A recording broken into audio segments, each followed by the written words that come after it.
Bien, bueno, buenas tardes. Soy Lilian Rivera, soy integrante del equipo de trasplante multiorgánico del Hospital Universitario Favaloro. En esta oportunidad vamos a conversar sobre procuración y donación de órganos, entendiendo este proceso como un viaje coordinado que comienza con la dirección de un posible donante, dirección no, con la detección de un posible donante y puede finalizar con el trasplante de uno o varios órganos. De hecho, cuando hablamos de procuración, no nos referimos solamente a una cirugía, sino que hablamos de un proceso complejo, organizado y multidisciplinario, en el que participan profesionales de diferentes áreas, organismos, jurisdicciones, equipos de trasplante y fundamentalmente la familia del donante. Cada intervención tiene un objetivo común, que es transformar una situación de pérdida en una oportunidad de vida. Pasamos a la siguiente. Ahí está. Ahora sí. Bueno, para comprender la importancia del tema, en principio debemos comenzar observando la realidad, ¿no? Estos datos son en mayo, cuando dimos la charla. Según los datos presentados en mayo del 26, había en Argentina 9.630 personas esperando un trasplante que pudiera cambiar o salvar sus vidas. Durante el 2025 se concretaron 4.497 trasplantes, de los cuales 2.349 correspondieron a órganos y 2.148 a córneas. Estos procedimientos fueron posibles gracias a 955 donantes efectivos. Estos números representan mucho más que una estadística, ¿no es cierto? Detrás de cada persona inscrita en una lista de espera hay una familia, hay una historia, hay una enfermedad y una expectativa. También debemos comprender que no todos los procesos iniciados llegan a convertirse en una donación efectiva. Existen contraindicaciones médicas, existen dificultades logísticas y diferentes circunstancias que pueden interrumpir el proceso. Por eso es tan importante mejorar la detección, la comunicación y el mantenimiento del potencial donante. Eh, bien. Em, Un solo donante puede beneficiar a varias personas. Habitualmente decimos que un donante puede salvar hasta 8 vidas, además de mejorar muchas otras mediante la donación de órganos. Bien, fíjense, en Fundación Favaloro también forma parte activa de esta realidad. Los datos institucionales muestran una actividad sostenida, un crecimiento significativo de los trasplantes realizados durante el 2025. Por eso el mensaje fundamental de estas primeras diapositivas es muy claro, ¿no es cierto? Sin donación no hay trasplante. Bueno, miren todos los trasplantes realizados a la fecha. Bueno, eh, bueno, esta diapositiva habla sobre la- lo que les acabo de decir en relación al número de trasplantes que se hicieron en el transcurso, ¿no? Como una línea de tiempo desde que tenemos los registros. Bueno, en esta diapositiva tenemos registros desde el 2016 hasta mayo del 2026. Fíjense que por ahí en el 2020 hay como una bajada numérica que, bueno, coincide con la pandemia, ¿no es cierto? Bueno, vamos a hablar un poco de lo que es la ley Justina, ¿no es cierto? Recordemos que en Argentina la donación y el trasplante están regulados por la ley 27.447, conocida como la ley Justina. Esta ley marcó un cambio profundo en nuestro país. Fue impulsada por la historia de Justina Locane, una nena que falleció mientras esperaba un trasplante cardíaco. Esta nena falleció en Fundación Favaloro, cuando teníamos en servicio de pediatría. Su historia movilizó a la sociedad y permitió instalar con mayor fuerza el debate sobre la donación de órganos. La ley establece el principio del donante presunto. Esto significa que toda persona mayor de edad es considerada donante, salvo que haya expresado formalmente su voluntad de no serlo, no la negativa a hacer trasplante, a ser donante. Es importante aclarar que este principio no elimina el acompañamiento familiar. La familia continúa siendo una parte esencial del proceso y debe recibir información clara, respetuosa y comprensible. Otro, ay, me adelanté. Otro aspecto importante es el reporte obligatorio de los posibles donantes. Las unidades de terapia intensiva deben comunicar al INCUCAI o al organismo jurisdiccional correspondientemente, ¿no? Según la existencia de pacientes que pudieran reunir condiciones para iniciar la evaluación. Es decir, por ejemplo, la Fundación Favaloro se encuentra en Cava, por lo cual debe reportar a Buenos Aires Trasplantes, ¿no? Conocido por su sigla EAIT. Y asimismo, cada institución según la jurisdicción a donde corresponde. La ley, por lo tanto, no solo regula la manifestación de voluntad, también promueve una organización hospitalaria capaz de detectar oportunidades de donación. Bien, pasemos a la siguiente. Vamos a hablar de su programa de garantía de calidad y Glasgow 7. Dentro de esta organización se encuentra su programa de garantía de calidad, cuyo objetivo principal es detectar la totalidad de las muertes encefálicas ocurridas en las terapias intensivas. Además, busca incrementar el número de donantes reales, optimizar las ablaciones, perdón, optimizar las ablaciones y de alguna manera también preservar la calidad de los órganos procurados, ¿no? Uno de sus instrumentos de detección es el llamado programa Glasgow 7. Se incorporan al seguimiento de pacientes que ingresan con una injuria encefálica y presenta una puntuación de Glasgow igual o inferior a 7. También deben incluirse aquellos pacientes que ingresan con un Glasgow mayor a 7, pero que durante la internación presentan un deterioro neurológico, digamos, hasta alcanzar una puntuación igual o inferior a ese valor. Entonces, ¿por qué es importante esa detección? Porque permite identificar tempranamente a pacientes con lesiones neurológicas graves, seguir su evolución y comunicar oportunamente al organismo de procuración cuando existe sospecha de muerte encefálica. Esto no significa que todo paciente con Glasgow 7 sea donante. Significa que debe ser identificado, evaluado y seguido de manera organizada para evitar la pérdida de una posible oportunidad de donación. En esta etapa, la enfermería tiene una posición estratégica porque permanece junto al paciente las 24 horas, ¿no? Y es quien puede detectar rápidamente cambios neurológicos, hemodinámicos o respiratorios.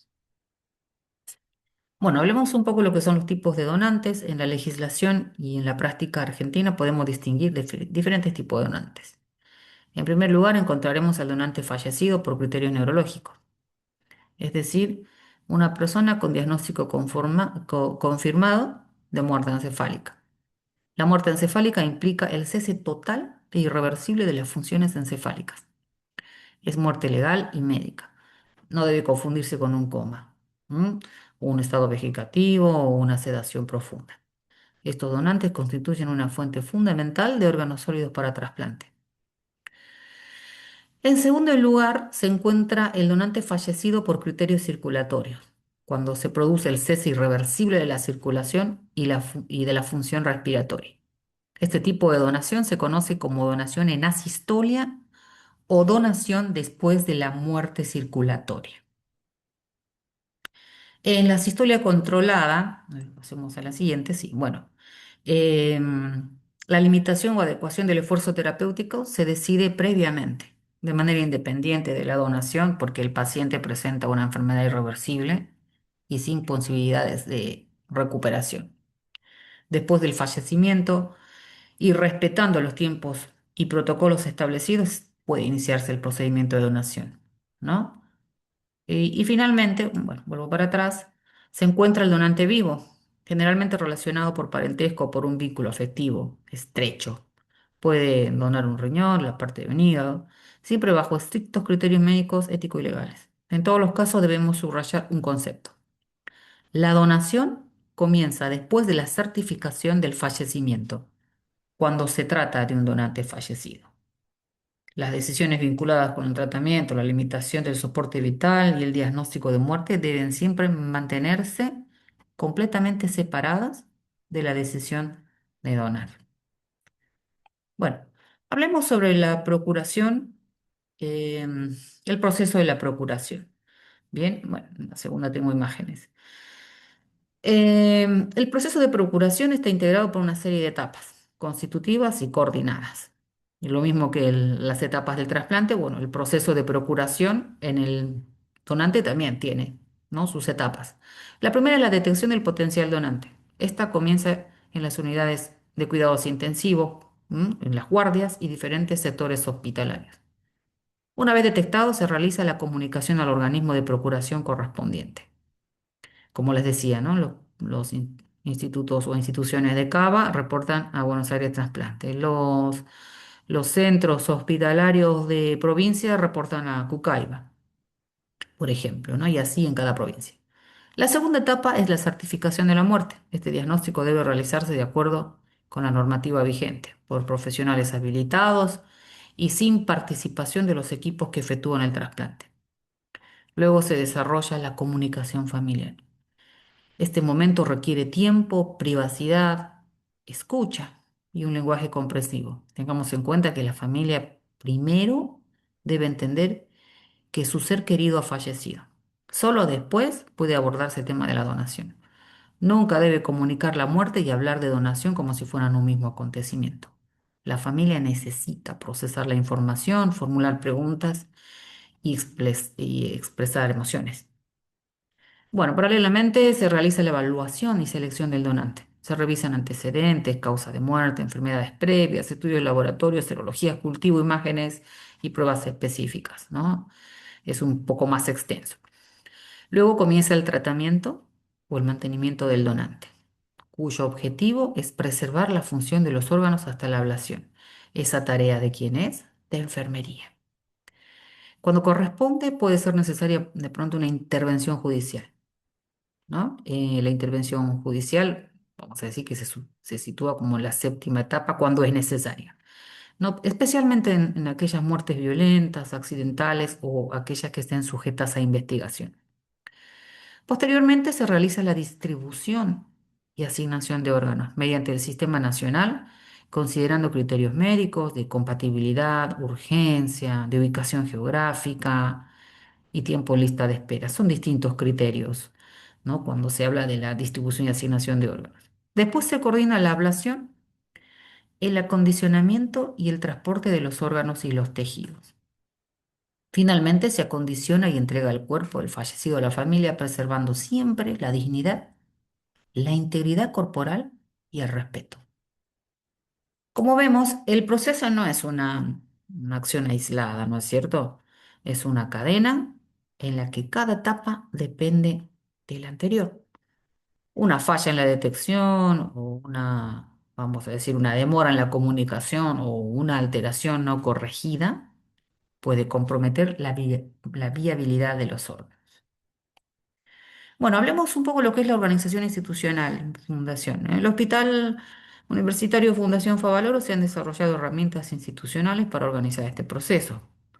Entre ellas se encuentran los formularios de detección, eh, los documentos de entrega de cuerpo y las normas relacionadas con la aplicación del Programa Federal de Procuración de Órganos en los Tejidos. Y estos todos tienen acceso, ¿no?, principalmente los encargados de cada área, a esta base de datos para completarlo. La protocolización, digamos que permite reducir los errores, ¿no es cierto? Permite clarificar las responsabilidades y asegurar que todos los integrantes del equipo conozcan cómo deben actuar. Ante un paciente con sospecha de muerte encefálica, bueno, acá vemos un algoritmo, ¿no?, de seguimiento. Entonces les decía que ante un paciente con sospecha de muerte encefálica o ante un fallecimiento que pueda permitir la donación de tejidos, el personal debe conocer a quién llamar, qué datos comunicar y qué cuidados iniciar. El formulario en sí no reemplaza el juicio profesional, pero permite que la información quede registrada y que el proceso pueda continuar sin interrupciones. En este punto, el compromiso institucional es indispensable. La procuración no puede depender exclusivamente de la buena voluntad o de la experiencia individual de un profesional, ¿no es cierto? Necesita procedimientos conocidos, necesita capacitación permanente y comunicación entre los servicios. Bueno, hablemos sobre los cuidados del donante con muerte encefálica. Una vez diagnosticada la muerte encefálica y cuando el proceso de donación continúa, el objetivo del cuidado cambia. Ya no se busca una recuperación neurológica del paciente porque el fallecimiento ha sido certificado. El objetivo es preservar la función de los órganos hasta la ablación. En el aspecto hemodinámico se procura mantener una presión arterial media o superior a los 65 milímetros de mercurio, ¿no? Utilizando fluidos y vasopresores cuando sea necesario. De hecho, la presión arterial debe monitorizarse de manera continua y en muchos casos mediante una vía arterial invasiva. En el aspecto respiratorio, bueno, se utiliza ventilación mecánica protectora, procurando siempre mantener una saturación de oxígeno superior al 95% y una pipa adecuada. También son fundamentales la aspiración de secreción, la higiene oral, ¿no es cierto?, los cambios posturales y la prevención de atelestasias. Y en el aspecto metabólico debemos controlar estrictamente el balance hídrico, la diuresis, la glucemia y los electrolitos. La muerte encefálica puede producir importantes alteraciones hormonales y hemodinámicas como diabetes insípida, hipernatremia, hipotensión y inestabilidad térmica. Por eso es necesario registrar ingresos y egresos, controlar diuresis horaria, tomar muestras de laboratorio y comunicar rápidamente cualquier desviación, digamos, ¿no? Cualquier alteración. La temperatura también debe mantenerse por encima de los 35 grados. Para evitar la hipotermia pueden utilizarse mantas térmicas, calentadores de fluidos y medidas ambientales. En relación a la infección, se debe mantener una técnica séptica rigurosa. Tenemos que controlar los posibles focos infecciosos y a la vez los pacientes deben recibir antibióticos, ¿no? Se deben administrar antibióticos cuando estén indicados. Aquí, enfermería cumple un papel central, chicos. Cada registro, cada control y cada intervención pueden influir en la calidad de los órganos que finalmente recibirán las personas que esperan un trasplante. Bueno, cuidados del donante de córneas. Bueno, la donación de córneas también requiere cuidados específicos, ¿no es cierto? La córnea puede deteriorarse rápidamente cuando pierde humedad. Por eso, uno de los principales objetivos es evitar la deshidratación corneal. Así que se debe realizar un cierre palpebral suave, se debe mantener la córnea húmeda mediante gasas estériles y utilizar lubricantes según protocolo institucional, ¿no? O solución fisiológica, gasas estériles con solución fisiológica. Debe evitarse cualquier presión directa sobre el globo ocular. También es necesario realizar higiene periocular, controlar las secreciones y mantener medidas de prevención de infecciones. Estos cuidados pueden parecer sencillos, pero tienen un impacto directo sobre la calidad del tejido. Un gesto tan básico como lubricar o ocluir correctamente los ojos puede contribuir a que una persona recupere la visión. Así que imagínense la responsabilidad, chicos, cuando se encuentra un donante de córneas, lo que representa un adecuado cuidado, ¿no? Una persona que de pronto está en lista de espera para ver si se le da la nueva oportunidad de poder ver. Por eso, ante un paciente fallecido, el cuidado no termina inmediatamente, ¿no? Debemos pensar siempre en la posibilidad de donación de tejidos y aplicar precozmente las medidas de prevención. Bueno, vamos a ver algunos datos en relación al rol de enfermería también, ¿no? Fíjense, los datos nacionales muestran que la mayor parte de los órganos procurados se originan a partir del programa Glasgow. ¿Vieron? Miren, la primera fila, fíjense el total que, bueno, tiene un predominio absoluto sobre los otros dos casos, ¿no? En la comunicación tradicional, protocolo nazi-histórico. Esto demuestra que la detección sistemática funciona y que la vigilancia de los pacientes neurocríticos resulta fundamental. Otro dato destacado es la presentación. Esperen, vamos a pasar. Sí. La presentación y la participación creciente de la enfermería en la denuncia o comunicación de posibles donantes. Bien, tenemos, digamos, registro de colegas que con orgullo podemos decir que muchos se formaron en el curso de posgrado acá que dicta la Universidad Favaloro y tienen gran actividad en el interior del país, ¿no? Por ejemplo, Tucumán, Santiago del Estero, que son provincias que tienen ya muy conocida la actividad de donación y es llevada a cabo por enfermeros. Así que eso tiene una explicación clara, ¿no? Enfermería permanece junto al paciente, conoce su evolución, reconoce cambios clínicos y articula la comunicación entre profesionales y servicios. Y para que esta participación sea efectiva, debemos conocer el protocolo. Perder el temor a comunicar una sospecha y comprender que informar un posible donante no significa afirmar que la persona será donante, ¿no? Significa activar una evaluación especializada. El personal de enfermería siempre participa en la detección, el mantenimiento, el registro de la toma de muestras, la prevención de las complicaciones, la coordinación y el acompañamiento familiar. Por eso es importante, nuestra función no es secundaria, somos parte activa y necesaria del proceso. Bueno, una diapositiva chiquita, de pronto un dato de color, ¿no? Donde se ve que hay más donantes femeninos sobre los masculinos. Bueno. En esta diapositiva, bueno, que la puedo titular como Andrés Tedesco y con una reflexión final, ¿no?